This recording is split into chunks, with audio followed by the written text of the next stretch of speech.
Ashama harka fuunee kabajamtoota hordoftoota chaanaalii Keenya ani Shimeedha deebi'ee dhufeetiin jira. Chaanaaliin kun immoo Shime lammaffaadha. Chaanaalii kana subscribe godhaa barnoota gaggabaabaa fi babbareedaa ta'an ni argattu. Barnoota irraa keessatti peejii Facebookii kan mataa keenya akkaataa itti uumannu isinin barsiisa. Hanga xumuraatti na waliin tura. Karuma barnoota keenyatti isin dabarsa. Egaa jalqaba Facebookii keessan ni seentu jechuudha. Kunoo Facebookii keessan jira. Amma Facebook kunoo aappii Facebookii keessan jira. Akkuma bantanii bakka kana ni tuqxu bakka kunoo sarara sadii kan erga tuqxanii booda pages kunoo pages isa gadi ni tuqxu. Amma peejii mataa keenya uummachuudhaaf create kan jettu tana tuqna jechuudha. Create ergasi get started kan jedhu nu dhufa dakka kanatti get started goona. Ergasi maqaa peejii keenya asitti barreessina kunoo maqaa peejii keenya fakkeenyaaf ani peejii kana chaanaalii YouTube kiyyan irratti guddisuudhaaf barbaada. Kanaafu Shime lammaffaa Shime man 2 jedheetiin irratti barreesse kunoo Shime man 2.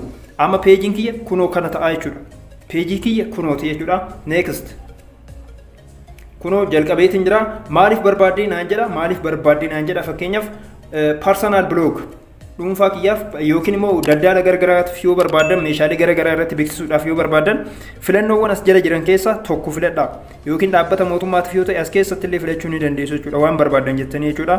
Ani amma personal blogin filadha. Personal blog kunoo filadheen jira. Amma sitti dabali waan biraatiif yoo barbaadde naan jedha. Okay, products and service kan jedhu kan itti dabaleetiin jira. Gahaadha next godha.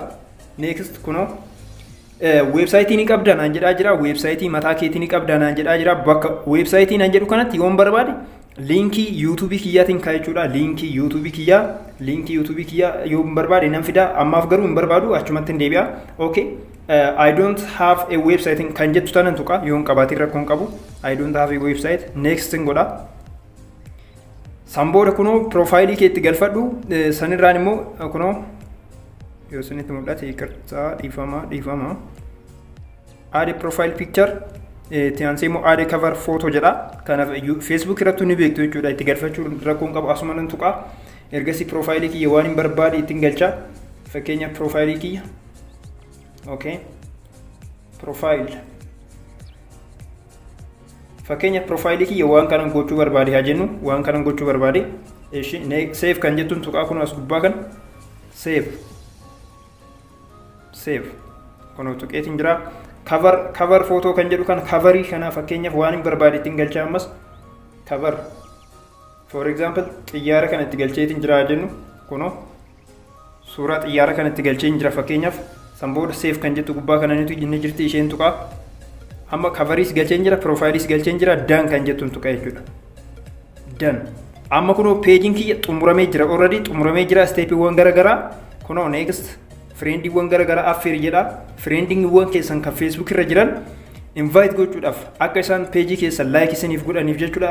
Affeeruudhaaf yoo barbaadan select all kunoo gubbaa kan dhiifama. Select all kan jedhu kana isa gizee takka tuqxanii hunduma isaaniitu send and invites kan jedhu kan isa yoo tuqxan hunduma isaaniitu affeertan jechuudha. Isa kana ni beektu jedheeti yaada namoonni like isiniif godhu jechuudha sanii achi. Amma nu duubatti deebina. Okay, peejiin keenya xumuramee jira already. Continue. Kana suutaan guddisaa deemuu ni dandeessu. Waan tokko barreessi waan peejii keetiin wal qabatu waan asirratti hojjettu waan tokko barreessidha. Description jechuun akkasii waan garagaraa irratti barreessitu. Peejiin keenya akkana jedhama. Chaanaalii YouTube keenya asirratti ni argattu. Barnoota YouTube garagaraa asirratti isin barsiisaa jedhee akkasittiin itti barreessa jechuudha. Sanbooda saving godha jechuudha. Already ergan barreesse booda jechuudha. Okay, ammaafumaan barreessine lakkoofsa bilbilaa itti galcheedha. Okay. In qabu jettuun yoo barbaadan immoo itti galchituu lakkoofsa bilbilaa keessan fakkeenyaaf bakka bilbilaa kanatti bilbila koodii Ameerikaa isinitti agarsiisa. Okay, isin ka Itoophiyaatti galfachuu ni dandeessu jechuudha. As keessa maqaa biyyaa filattanii fakkeenyaaf Itoophiyaa filattanii bilbila keessan duwwaa 9 jettanii itti galchuu ni dandeessu jechuudha yoo Itoophiyaa taatan jechuudha. Okay, akkanumatti bira kutuu ni dandeenya. Already gara peejii keenyatti deebi'een isinitti agarsiisa. Okay, kunoo peejii keenya irratti peejiin keenya jalqabee jira. Wanti nu post goonee jiru profaayiliidha. Itti aansee immoo backgroundii duubaati.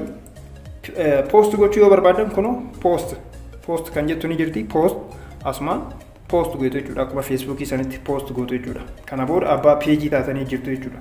amma peejii keenya ilaaluu ni dandeenya. Okay, as tuqne page kunoo Shimee maantu akkuma argitan peejii kana ta'ee jira jechuudha. Banamee jira jechuudha. Peejiin haala kanaan banamaa jechuudha. Kabajamtoota hordoftoota chaanaalii keenyaa barnoota gaarii argattan jedheetiin abdadha. Barnoota birootii walitti deebina. Kanarraa kanaan raawwatee jira. Namoonni hangamaa subscribe godhee subscribe gochuudhaan maatii chaanaalii kana ta'a. Viidiyoo keenya laayik gochuu hin irraanfatinaa. Bye bye.